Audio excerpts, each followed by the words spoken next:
बोलो श्री प्राणनाथ प्यारे की जय। बोलो श्री सद्गुरु महाराज की जय। पन्ना धाम की जय। सर्व सुंदर साथ की। प्रथम लागू दो चरण को। धनिये न छुड़ायो किन। लाख तली लालेड़िया। मेरे जीव के यही जीवन। इन पांव तले पड़ी रहूं। धनी नजरी खोलो बातन। पलना वालों निरखूं नेत्रे। मेरे जीव के यही जीवन। मेरे जीव के यही जीवन। बोलो श्री प्राणनाथ प्यारी की जय। सतगुरु महाराज की जय। प्रणाम जी सुंदर साथ जी। अब हमारे बीच में है नीरू जी। नीरू अपना भाव रखेगी। उसके बाद हम शुरू करते हैं चितवनी की महिमा श्रृंगार ग्रंथ से। नीरू को अनम्यूट कर दो। दिया दीदी, मैंने कर दिया। प्रणाम जी आंटी। जी किरंतन है दीदी। हाँ जी। कोई बात नहीं, कोई भी सुनाई। कैसा हाल है तुम्हारा,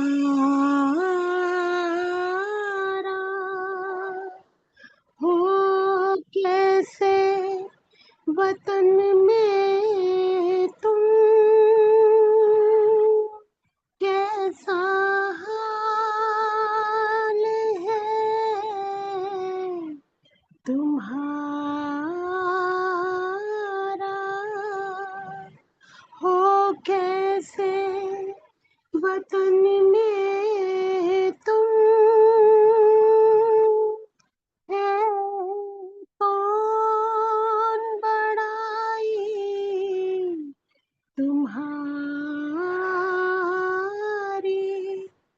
हाय हाय आवे न याद कसम, है कौन बड़ाई तुम्हारी, हाय हाय आवे न याद कसम, आवे न याद कसम, जब याद तुम्हें मैं आऊंगा, जब याद तुम्हें मैं आऊंगा, तब ही बैठोगे जाग, तब ही बैठोगे जाग, गए आए कहूँ नहीं, गए आए कहूँ नहीं, सब रूहें बैठी अंग लाग, याद तुम्हें मैं आऊंगा,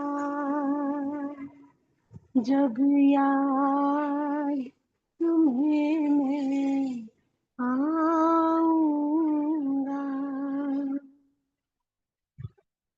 हाय हाय क्यों ना सुनो रोहे ऐश की,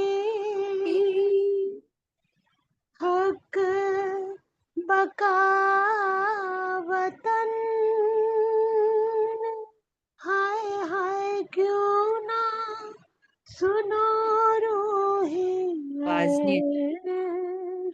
के हक बका वतन रोहो अल्लाह ने जाहिर किया काहू सुनिया नए ते दिन काहू सुनिया नए ते दिन याद तुम्हें मैं आऊंगा जब याद तुम्हें मैं आऊंगा ना तो बैठे हो कदम तले चाहूं गैया पर लागत ऐसे दूर ना तो बैठे हो कदम तले पर लागत ऐसे दूर हक आप इश्क दिखावने करतापन समझ को अपन सो मजको याद तुम्हें मैं आऊंगा जब याद तुम्हें मैं आऊंगा छिपाइया अपनी मेहर में दिखाया और आलम छिपाइया अपनी मेहर में दिखाया और आलम देखो कौन आवे दौड़ रस में लेके इश्क खसम देखो कौन आवे दौड़ रस में लेके इश्क खसम लेके इश्क खसम याद तुम्हें मैं आऊंगा जब याद तुम्हें मैं आऊंगा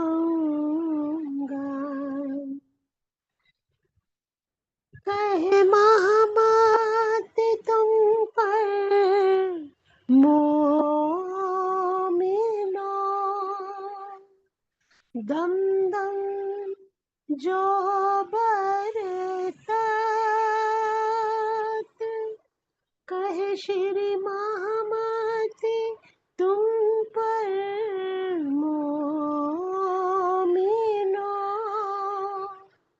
दम दम जो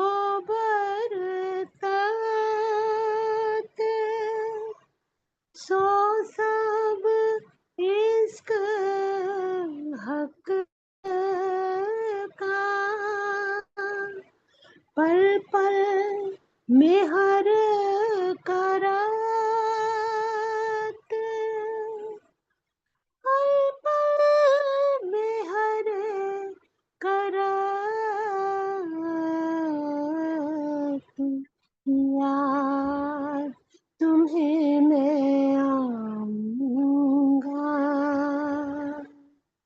जब याद तुम्हें मैं आऊंगा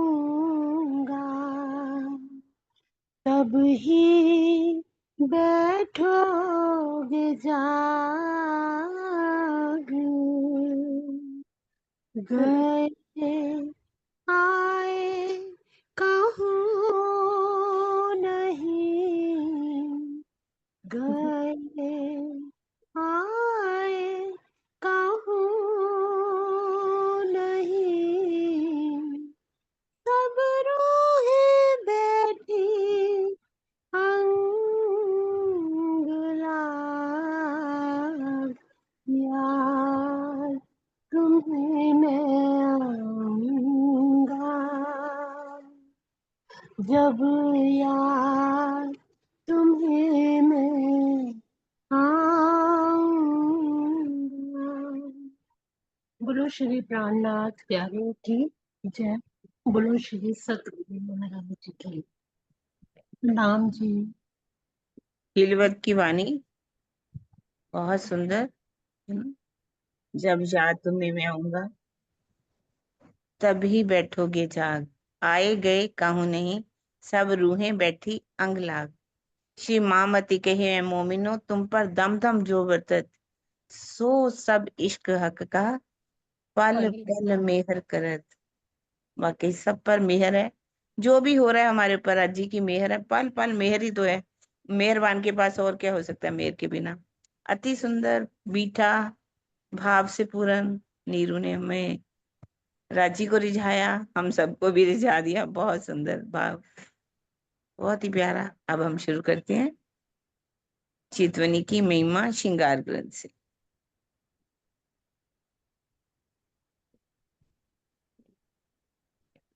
हाँ जी, प्रकरण हमारा चल रहा था 11, चौपाई है 12। और पेट पांसली हक की, एक कौन भात कहूँ रंग, रू देखे सहूर अरस के, और कौन कहवे हक अंग। श्री राज जी के पेट और पसलियों के भाग की सुंदरता इतनी अधिक है कि ये निर्णय करना कठिन हो जाता है कि उसके रंग का वर्णन मैं कैसे करूं। परमधाम की चितवनी में ही आत्मा इसे यथार्थ रूप में देख सकती है, अन्यथा अक्षरातीत के अंगों की शोभा का वर्णन भला दूसरा कोई भी कैसे कर सकता है। हक छाती नरम कोमल, रूह सदा रहे सूर धीर, पाए बिछुरे पियू परदेस में, हाय हाय सो रही न कछु तासीर। धामधनी का वक्ष बहुत ही कोमल है, सर्वदा ही एक धैर्यशाली वीर की तरह आत्मा इस शोभा के दीदार में प्रयत्नशील रहती है। रूह सदा रहे सूरधीर, कैसे? धैर्यशाली वीर की तरह। यद्यपि इस मायावी जगत में उसने बिछड़े हुए प्रीतम को पा लिया है, किंतु हाय हाय अब परमधाम जैसे प्रेम का बल नहीं रह गया। हाय हाय सो रही ना कछु तासीर। तो युद्ध में धैर्य पूर्वक कष्टों को सहन करते हुए अपनी वीरता प्रदर्शित करने वाले वीर को क्या कहते हैं? सूरधीर। रूह सदा रहे सूरधीर। तो आत्मा का माया से भयानक युद्ध होता है, जिसमें वह धैर्य पूर्वक युद्ध करती है और अपने प्रीतम का दीदार करती है। इसीलिए इस चौपाई में रूह को सूरधीर कहा गया है।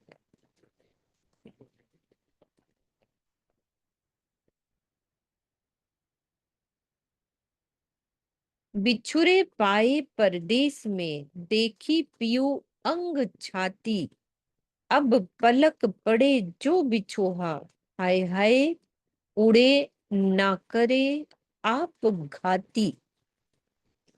ब्रह्मवाणी के ज्ञान द्वारा आत्माओं ने इस मायावी जगत में भी अपने उस प्रीतम को पा लिया जिनसे वियोग हो गया था।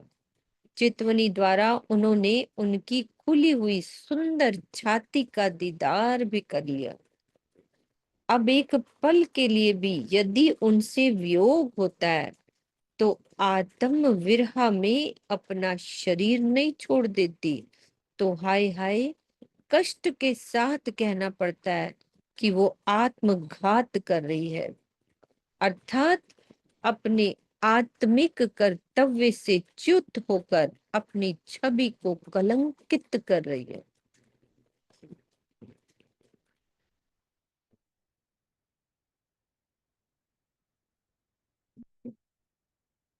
आत्मा के अंदर बसी हुई शोभा हमेशा के लिए खंड हो जाती है। इसलिए क्या कहते हैं, खाते पीते उठते बैठते सुपन सोवत जागृत, सोवत सुपन जागृत, दम ना छोड़े मासूक को, जाको होए हक निष्पत। और क्लियर कर रहे हैं भावार्थ में, किंतु इस अनुभूति के पश्चात भी यदि जीव माया के विकारों में फंस जाए तो आत्मा को मिलने वाले आनंद का जो अंश प्राप्त कर वो आनंदित होता था, उससे वो वंचित हो जाता है। इसे ही वियोग कहा गया है। तो इस जागनी लीला में बाह्य रूप से जीव के सभी कार्यों को आत्मा के साथ ही जोड़कर कहा जाता है, क्योंकि आत्मा ने उस जीव के तन को धारण किया होता है। वास्तविकता ये होती है कि आत्मा अपने प्रीतम का दीदार कर लेने के पश्चात एक पल भी कभी धनी से अलग नहीं हो पाती, किंतु जीव के द्वारा होने वाला अपराध आत्मा के नाम से जुड़ जाता है।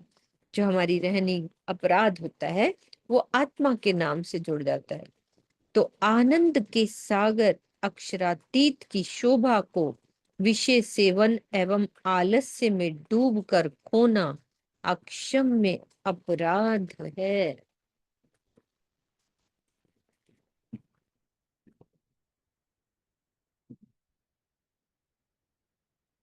इसीलिए प्रायश्चित के रूप में शरीर और संसार के मोह से पूर्णतया अलग हो जाने की बात कही गई है। यही शरीर को उड़ा देना है। कहा ना कि अब पलक पड़े जो बिछोहा, हाय हाय उड़े ना करे आप घाती। यानी शरीर से परे हो जाए, ऐसे नहीं कि भाई शरीर को छोड़ना है, परे हो जाना है। तो ये शरीर को उड़ा देना है। तो प्रीतम को पाए बिना मृत्यु को प्राप्त कर लेने पर तो पुनर्जन्म भी संभव है। प्रीतम को पाए बिना मृत्यु को प्राप्त कर लेने पर तो पुनर्जन्म भी संभव है। और यदि विषयों में फंसकर धनी से विमुख हुए जीव को पुनः विरह की अग्नि में जलाकर प्रायश्चित की राह पर नहीं चलाया जाता तो ये आत्मा के लिए कलंक है और उसके उज्जवल प्रेम पर अमिट दाग है। इसे ही स्वयं को मारना कहते हैं। क्लियर करो इसको और अपने शब्दों में, किरण दीदी।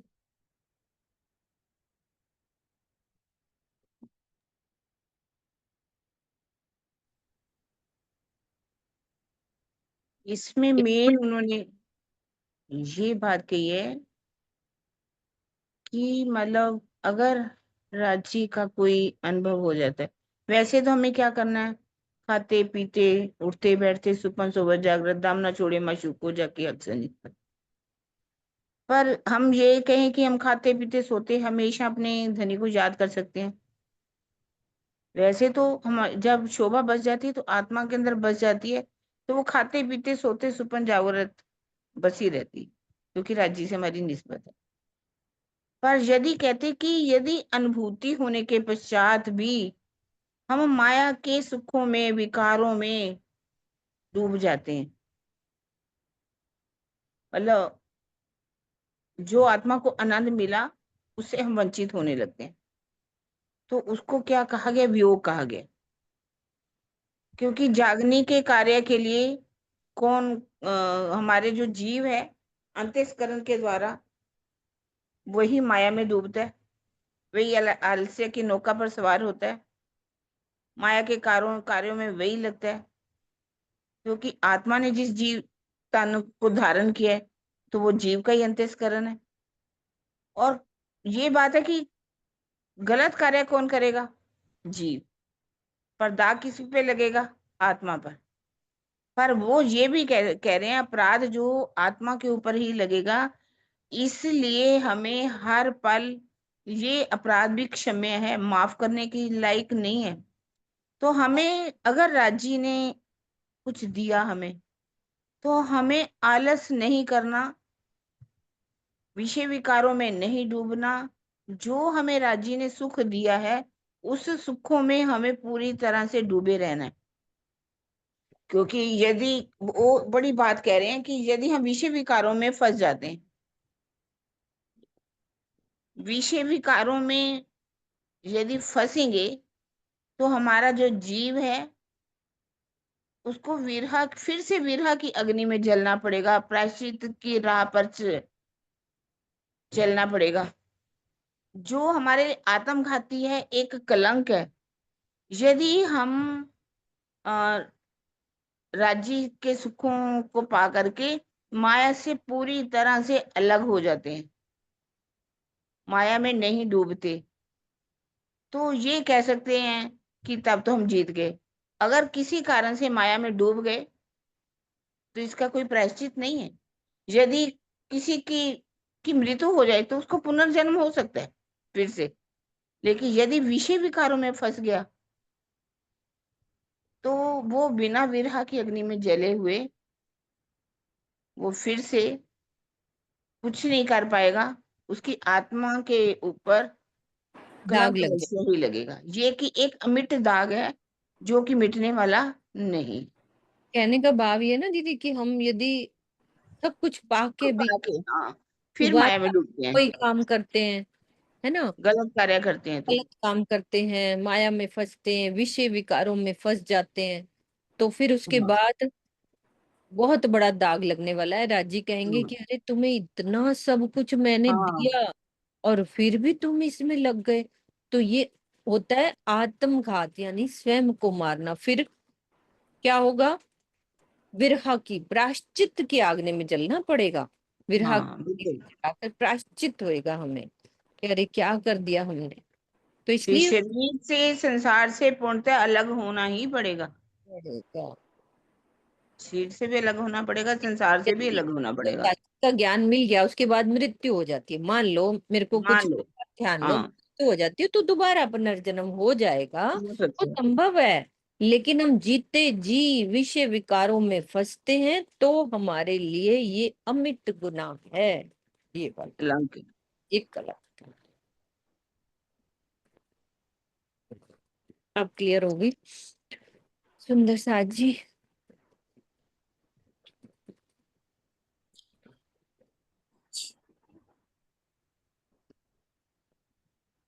मुख ना फेरे मोमिन, छाती इन सुभान, ए करते याद अनुभव, क्यों ना आवे असल ईमान।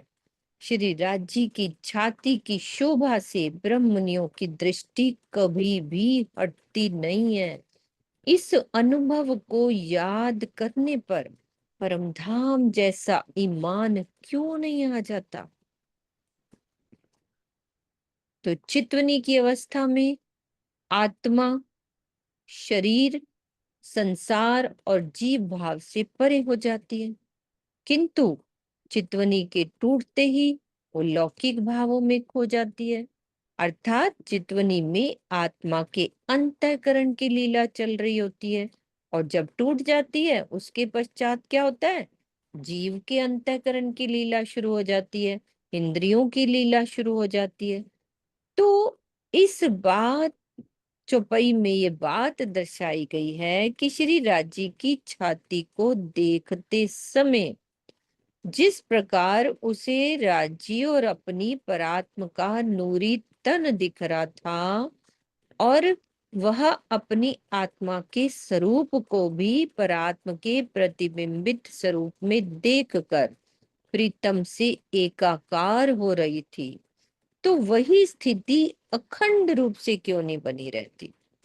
असल ईमान क्यों ना आवे, असल भी हरदम क्यों नहीं बनी रहती? तो चितवनी वाली स्थिति का अखंड रूप से बने रहना ही असल ईमान में बने रहना है, जो कि इस संसार में संभव नहीं है। तो इस चौपाई में प्रश्नवाचक रूप में ये बात कही है कि ऐसा क्यों, जैसे होता है ना, हाय राज्य ऐसा क्यों नहीं हो पाता? तो वो संभव तो नहीं है, क्योंकि हर पल तो चित्तवन में नहीं बैठा जाएगा। तो ये बात कह रहे हैं।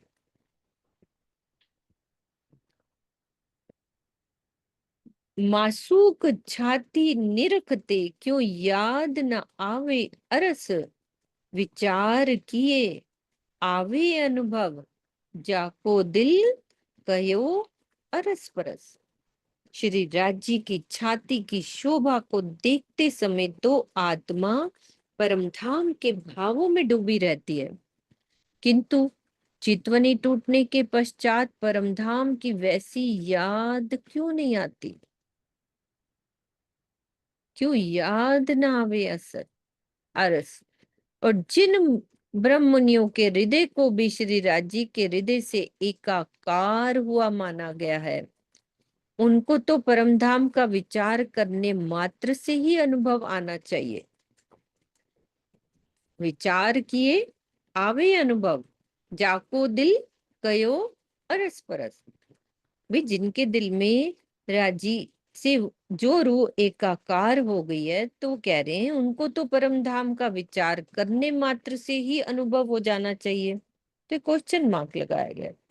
तो आगे कह रहे हैं भावार्थ में कि चितवनी में जो आत्मा इस पंच भौतिक शरीर जीव और संसार को भूलकर एकमात्र परमधाम की शोभा और आनंद में डूबी होती है, और वही चितवनी के टूटते ही जीव के माध्यम से माया की लीला को देखने लगती है। तो यही कारण है कि प्रेम विवल होकर चिंतन करने मात्र से जिन आत्माओं को परमधाम का आभास होने लगता है, उनका जीव यदि मायावी कार्यों में ज्यादा लिप्त हो जाता है, तो आत्मा भी उसी को देखने लग जाती है, नहीं वो भी माया के काम को देखने लग जाती है। फिर भी उसके धाम हृदय में युगल स्वरूप की शोभा अखंड रूप से बसी रहती है, वो नहीं हटती।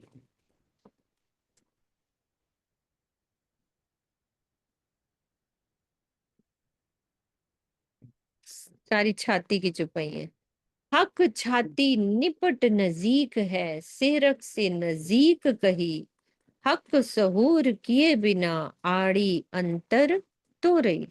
श्री राज्य की छाती तो आत्मा के बहुत ही निकट है, प्राण नली शहरक से भी अधिक निकट। धामधनी की चितवनी न होने से ही माया रूपी पर्दे के कारण आत्मा और धनी की छाती के बीच में भेद बना हुआ। सामान्यतः हद बेहद के अनंत ब्रह्मांड से परे परमधाम में विराजमान श्री राज्य की छाती का ध्यान किया जाता है, किंतु सूक्ष्म दृष्टि से विचार करने पर वो परमधाम हमारी आत्मा के लिए भी उतना ही निकट है जितना जीव के लिए शहरग नजदीक होती है, प्राण नली नजदीक होती है, उतना नजदीक है। वैसे हक छाती निपट नजदीक है, सेरग से नजदीक गई। हक भी कहे दिल में, अरस भी कया दिल, पर्दा भी कया दिल को, आया सबूरे बेवरा निकल। श्री मुखवाणी के चिंतन और चितवनी से यह निर्णय हो गया कि आत्मा के हृदय को धाम कहा गया है, जिसमें श्री राज्य विराजमान है। इसी प्रकार दिल को पर्दा भी कहा गया है, पर्दा भी कया दिल को। अब कैसे कहा है उसको बता रहे हैं भावार्थ में कि जिस प्रकार चित्वनी में आत्मा का दिल परम धाम को देखता है तो उसे धाम की शोभा प्राप्त हो जाती है, और आत्मा का दिल जीव की मायावी लीला को भी देखता है तो इसे क्या कह देते हैं, पर्दा। यानी माया देखने लगा जीव तो वो कह दिया कि पर्दा आ गया, राज्य का दीदार होना बंद हो गया, है ना।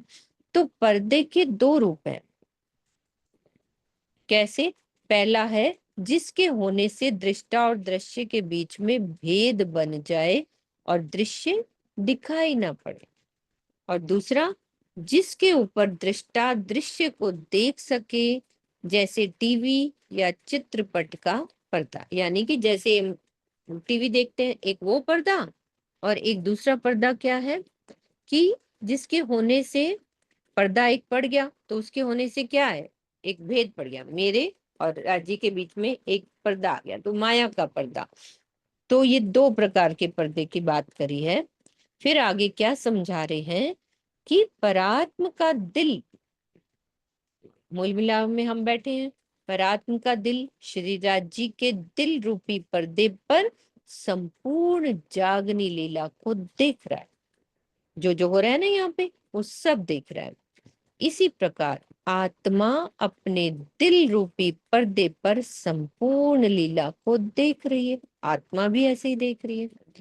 किंतु मायाग्रस्त जीव का दिल क्या है, वो पर्दा है। पर्दा होने से क्या होता है, आत्मा के दिल रूपी पर्दे पर परमधाम या युगल स्वरूप की छवि नहीं आ पाती, वो छवि बन ही नहीं पाती क्योंकि माया बीच में आ जाती है। वो क्या करती है, आत्मा माया देखने लगती है। अब जीव के दिल रूपी पर्दे पर केवल क्या है, माया ही माया है, और ब्रह्मवाणी के प्रकाश में कभी कभी माया का धुंधल का हटता है, किंतु पूर्ण रूप से तभी हट पाएगा जब धाम धनी की मेहर होगी। और क्या करना पड़ेगा, जीव विरह की अग्नि में स्वयं को जलाएगा, तब हमारा पर्दा पूर्ण रूप से माया से हम दूर हो जाएंगे, अलग हो जाएंगे। तो ये पर्दे की बात कही, पर्दा भी कहा दिल को। अब ये सहूरे बेवरा क्या था, ये बेवरा है। ठीक है, क्लियर है सुंदर साजी सबको?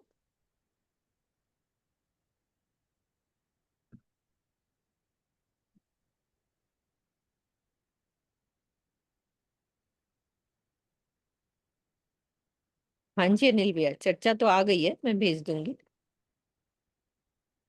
जो पीठ दीजे ब्रह्मांड को हुआ निस दिन हक सहूर।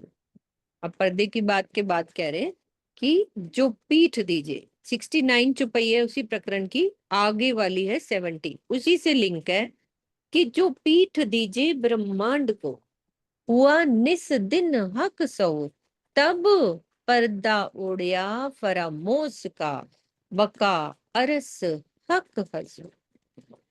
अब क्या करना है, हे साथ जी, क्या कह रहे राज जी, यदि आप इस ब्रह्मांड को पीठ दे दीजिए, अर्थात अपनी आत्मिक दृष्टि को इस ब्रह्मांड से परे परम धाम में ले चलिए, तो माया का ये पर्दा हट जाएगा, तब पर्दा उड़या परम उसका।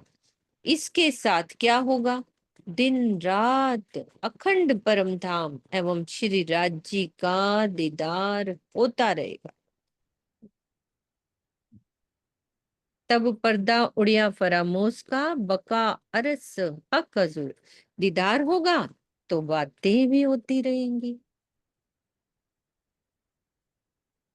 पीठ देनी पड़ेगी ब्रह्मांड को। तो इस चौपाई से यह निर्विवाद रूप से स्पष्ट होता है कि माया के बंधनों को काट कर अपनी आत्मा को जागृत करने के लिए एकमात्र चित्वनी ही वास्तविक मार्ग है। इस प्रकरण में सहूर शब्द के कई अर्थ स्पष्ट होते हैं।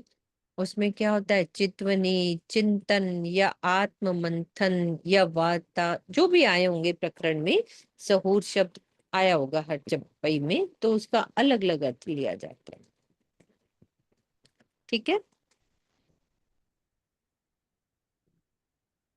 अब 78 चौपाई है। इल्म सहूर मेहर हुक्म। इल्म सहूर मेहर हुक्म, ये चारों चीजें हुए एक ठोर। तिन खींच लिया मता अरस का, पट नहीं कोई और। खुदाई इलम, चितवनी द्वारा आत्मिक दृष्टि का खुला होना, धनी की मेहर और ये हुक्म, ये चारों वस्तुएं जिस आत्मा के धाम हृदय में विद्यमान होती हैं, कौन कौन सी? इल्म, आत्मिक दृष्टि का खुला होना। सहूर का मतलब हमारी आत्मिक दृष्टि खुल जाए। आत्मिक दृष्टि कैसे खुलेगी? जब हम चितवन में जो जो अंग धनी का देखेंगे तो आत्मा के वही अंग हमें दिखने लग जाएंगे। तो हमने ये आगे पढ़ा था, तब हमारी आत्मिक दृष्टि का खुल जाएगी। फिर धनी की मेहर, हुक्म, ये चारों वस्तुएं धनी की इच्छा से ही सब कुछ होगा। आत्मा के धाम हृदय में विद्यमान होती है, उसमें परम धाम की संपूर्ण निधियां विद्यमान हो जाती हैं। संपूर्ण निधियां आगे बताएंगे कौन सी हैं। और उसके और धामधनी के बीच में किसी भी प्रकार का पर्दा नहीं रह जाता। तो इस चौपाई में ये सिर्फ महामती जी के लिए बात की गई है, संकेत किया गया है कि हफ्से में विरहा प्रेम के द्वारा श्री महामती जी का हृदय धाम बन गया और उसमें युगल स्वरूप प्रत्यक्ष रूप से विराजमान हो गए और परम धाम की ब्रह्मवाणी का अवतरण भी होने लगा। तो धामधनी ने उन्हें जागनी का उत्तरदायित्व संभालने के लिए आदेश भी दिया।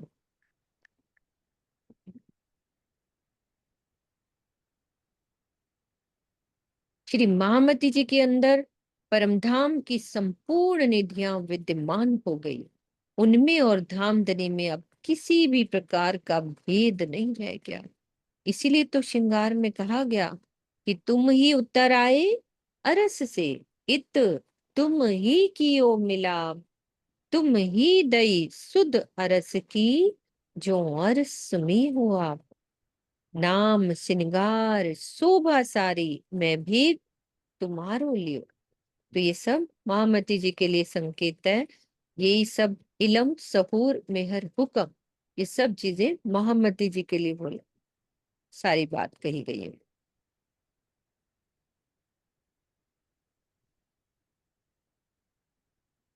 प्रकरण 12 सिंगार का, चौपाई 29। लाल जुबां दंत अधुर, हरवटी गौर हसत, जब बातून नजरों देखिए तब रू सुख पावे। अब बातून नजर कौन सी होती है? धामधनी की जिव्या लाल रंग की है और अति सुंदर है। उनके चमचमाते हुए दांत, होठ एवं अति गौर वर्ण की ठुड्डी आदि अंग हंसते हुए प्रतीत हो रहे हैं।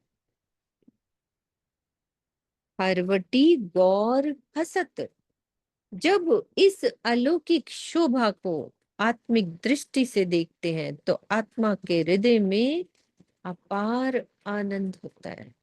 सब कुछ हंसता हुआ दिख रहा है।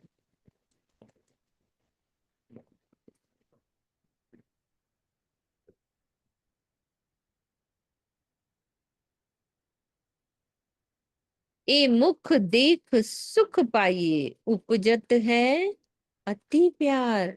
देख देख जो देखिए, तो रूप पावे करार। ये कौन सा प्रकरण है? स्टार्ट में ये भी गाते हैं ना सुंदर सा, है ना दीदी? ऊपर की पहली चौपाई क्या है? हम्म, ये मुख देख सुख पाए, उपजत है मुख मेरे महबूब का ऐसा लग रहा है ना? है, नीरू मुख मेरे महबूब का गा के रंग बताओ, अति नीरू उज्ज्वल। यदि याद आ रहा है तो। नहीं नहीं याद। वैसे भी छुपाइए, मुख मेरे महबूब का तो रंग उज्ज्वल अति गुलाल। क्यों ये कहूँ सलूकी नाजुकी, नूर तजल्ली नूर जमाल। यही लग रहा है। मुख वाला ही है सारा। हाँ, सारी मुख वाली आने, देखो मुख से हम्म लगी, ये वही प्रकरण है। ऊपर वाला खुले अंग छाती का वर्णन था। हाँ, वो छाती वाला हो गया, सारी छाती का वर्णन आया, है हम्म ना? जी। ये पानिका म्यूजिक के मुख से सुना हुआ है, पानिका के मुख से। हाँ हाँ, वही वाले है ना, ये वाला मुझे हाँ याद आ गया, जैसे वो बोलते थे ना, ये हाँ। मुख देख सुख पाइए, उपजत है अति प्यार। नीरू याद है? देख देख जो देखिए तो रूप पावे करार।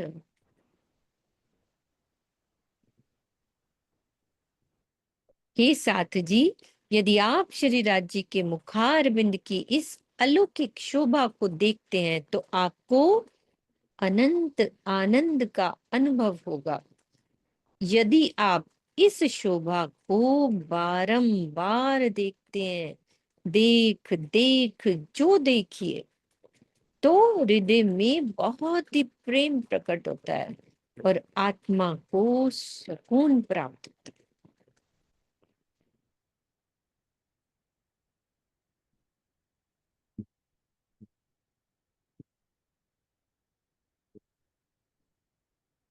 जो देखो मुख सलूकी तो चुभ रहे रू माहे, ए सुख मुख अरस का कह ना सके जुबान। जब मैं धामधनी के मुखार बिंद की शोभा को देखती हूँ तो वो शोभा मेरी आत्मा के धाम हृदय में अखंड हो जाती है, बस जाती है। परम धाम में विराजमान श्री राज जी के इस नूरी मुखार बिंद की शोभा को देखने पर मेरे हृदय में इतना आनंद आता है कि मैं अपनी जिह्वा से उसे व्यक्त नहीं कर सकती।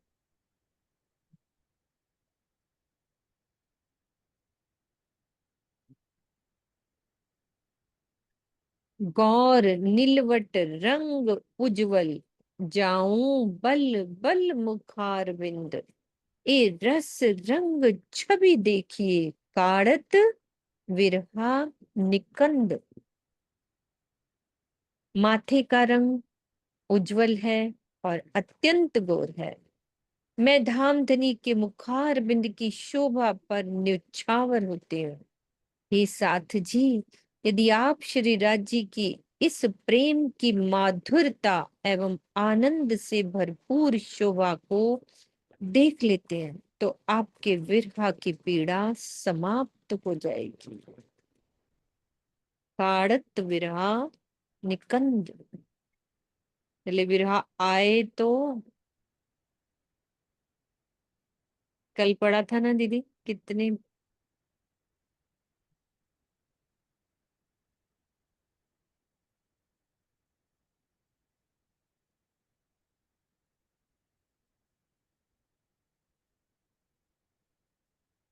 जो मुख शोभा देखिए तो उपजत रू आराम, आठों पहर आसिक यही मांगत है ताम।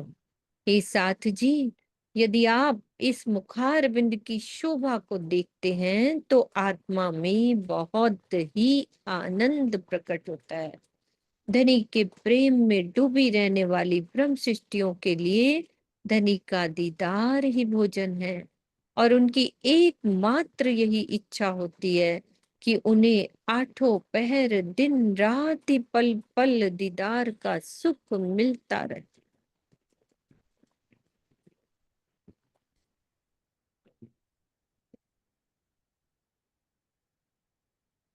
रुके नैना खोल के देखूं दो गाल, आशिक को मासूक का कोई भेद गया रंग लाल। क्या कह रहे हैं कि मेरी एकमात्र यही इच्छा है कि मैं अपने आत्मिक नेत्रों से श्री राज जी की दोनों गालों की शोभा को देखती ही रहूं, निहारती रहूं। मेरे दिल में तो अब माशूक श्री राज्य के गालों की अति मनोहर लाल रंग अखंड भी हो गया है। कोई भेद गया रंग लाल।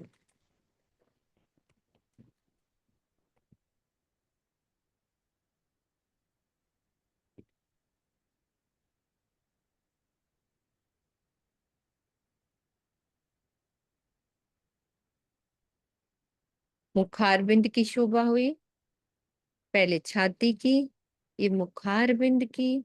कोई भी चुपई कहीं भी किसी रूह को चुभ जाती है। तो हम सुंदर साथ दोहरा सकते हैं क्या क्या शोभा हमने अभी देखी। सुंदर साथ बोलेंगे, फिर मैं आगे पढ़ती हूँ, अभी टाइम है। अनिल भैया, क्या दिल में चुभा? क्या दीदी, आप तो डुबा ही रहे हो, निशब्द हो जाते हैं कभी कभी तो। हाँ वो तो है ही। नहीं बोल पाऊंगा दीदी अभी। कोई बात नहीं, आपने कह दिया, नहीं बोल के भी। हाँ जी शीतल दीदी, आपको खोलती हूँ मैं।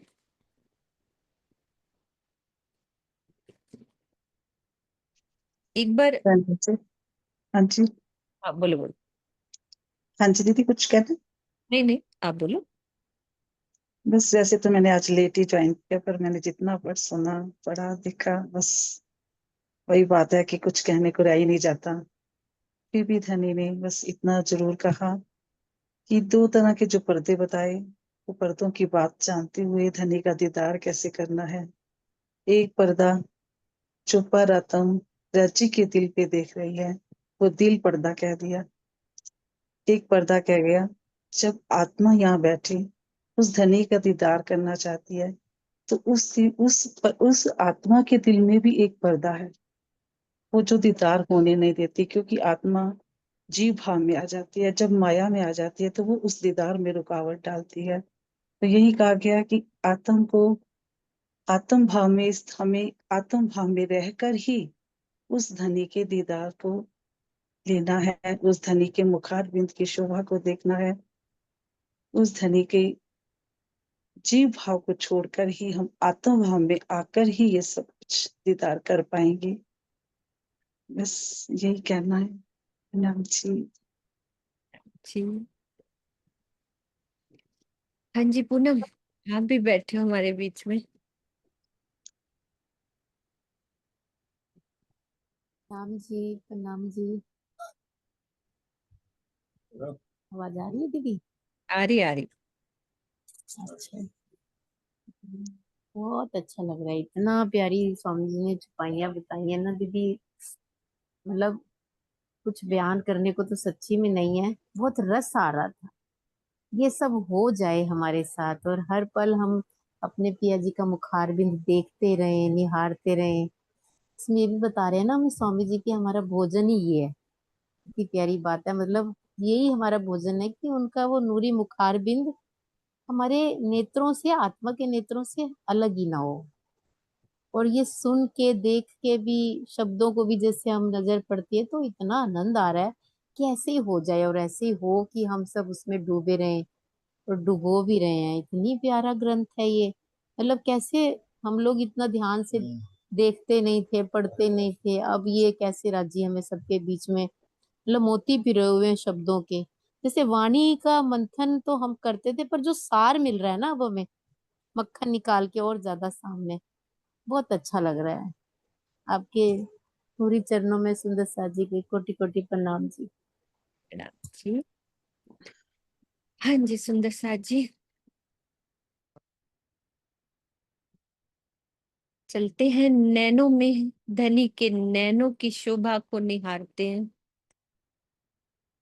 नैन देखे नैन रूह के, तिनसों लेवे रंग रस, तब आवे दिल में मासूक, सो दिल मोमिन अरस परस।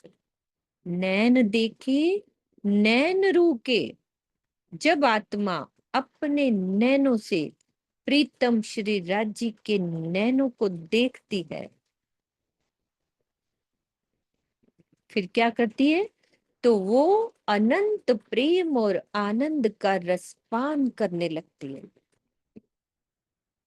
इसके पश्चात आत्मा के धाम हृदय में श्री राज्य की शोभा अखंड रूप से विराजमान हो जाती है, अर्थात स्वयं श्री राज्य ही उस धाम हृदय में विराजमान हो जाते हैं। उस स्थिति में आत्मा के दिल और श्री राज्य के दिल दोनों ही एकाकार हो जाते हैं। सो दिल मोमिन अरस परस। तो इस चौपाई से क्या स्पष्ट हो रहा है कि आत्म जागृति के लिए चित्वनी पूर्ण रूपेण अनिवार्य है। नैन मिलेंगे राज्य से तो ध्यान में ही तो मिलाने, या किससे मिला लेंगे? प्रीतम के दर्शन का अधिकार प्रत्येक सुंदर साथी होता है। इसमें वर्ग, प्रांत और स्थान विशेष के आधार पर किसी भी प्रकार की विभाजक रेखा नहीं खींची जा सकती।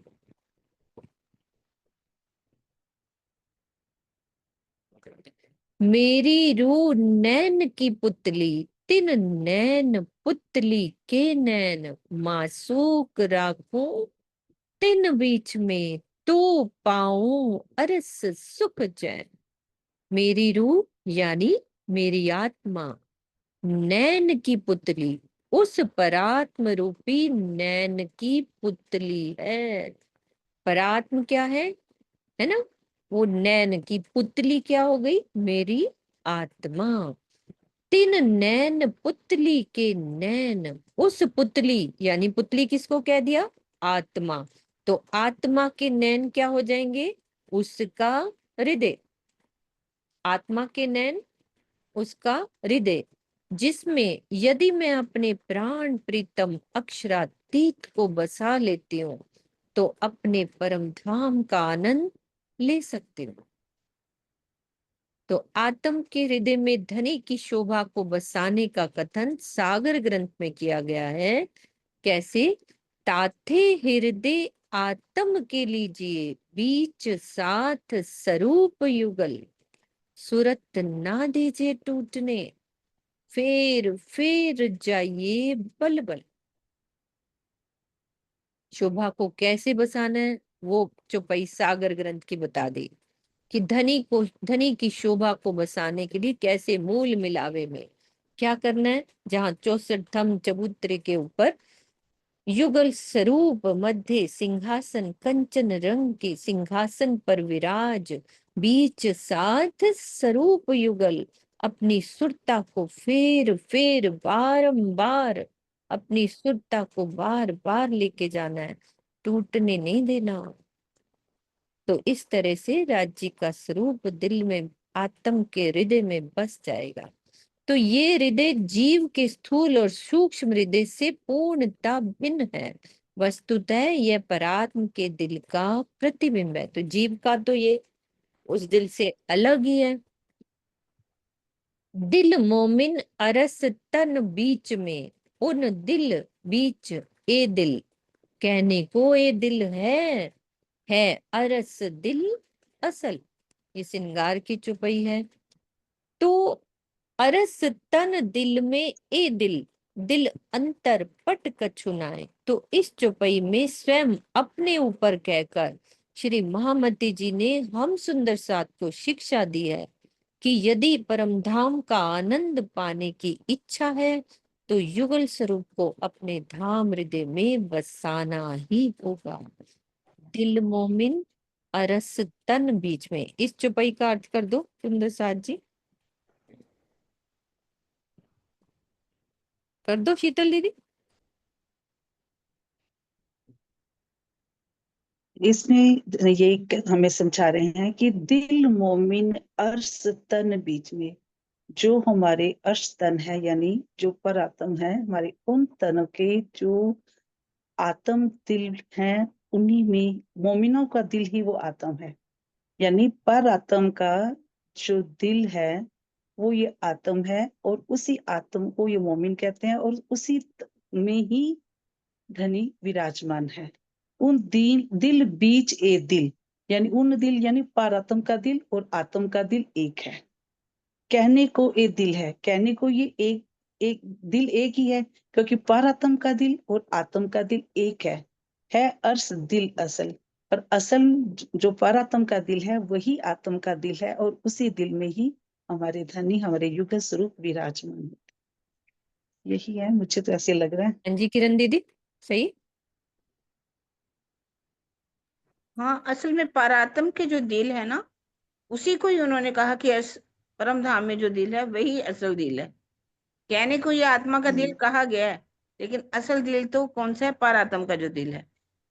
पारात्म का दिल तो देखा जाए वैसे आत्मा को भी कहा गया, पर असली दिल तो हमारा परम धाम के अंदर ही है, जो हमारी मूल पारात्म मूलतन जो परम धाम के। कहने को ये दिल है दिल, इसको कहा गया आत्मा के दिल को, पर असल दिल कौन सा है? पारात्म का दिल, अर्श दिल असल है।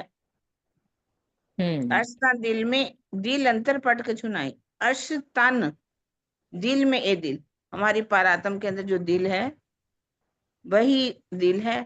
और इस दिल में वास्तव में वैसे कोई अंतर नहीं, जब वो शोभा बच जाती है तो दोनों एक हो जाते हैं।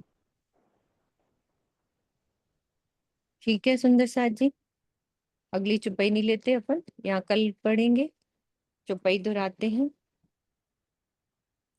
मेरी रूह नैन की पुतली, तिन नैन पुतली के नैन, मासूक राखो तिन बीच में, तो पाऊं अरस सुख चैन, तो पाऊं अरस सुख चैन, तो पाऊं अरस सुख चैन। बोलो श्री प्राणनाथ प्यारे की जय।